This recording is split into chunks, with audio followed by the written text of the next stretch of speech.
Well, Michael Vigil is the former Chief of International Operations of the Drug Enforcement Administration, better known as the DEA in the United States. He joins us now from Washington, D.C. Thank you very much for talking to us. Can you just give us more details about this crisis, the extent of the problem that we have here?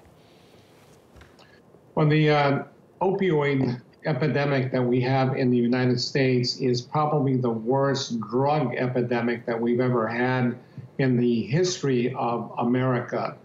We are losing about 142 people every day due to drug overdoses. And in the United States, we're consuming 80% of the world's total opioid supply, and that is quite a bit. The other thing that is driving this epidemic is the fact that physicians are issuing about 250 million prescriptions every year, and that will allow every adult in the United States to have their own bottle of opioids.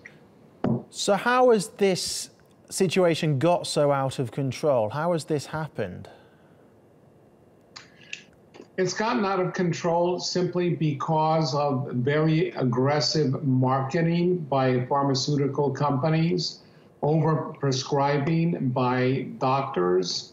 So it's a multitude of factors, but it's all being driven by prescription drugs. And then we also have China that is producing 80 to 85% of the synthetic opioids, such as fentanyl. And they are distributing fentanyl into the United States by way of the U.S. Postal Service. So it's a multitude of issues that are driving the epidemic.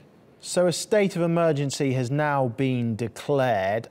What practical things will happen now to try and tackle this problem?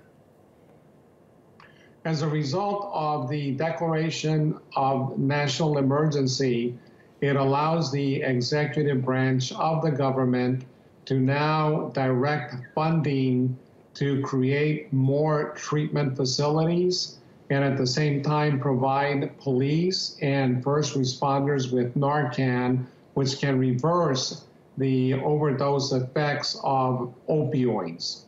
Additionally, it will allow a waiver, if you will, of certain policies, such as allowing individuals that are addicted on opioids to use Medicare for treatment. So it allows for a lot of things, but it has to be more than just a declaration of a national emergency. And we're hoping that President Trump actually takes action and it's not just rhetoric.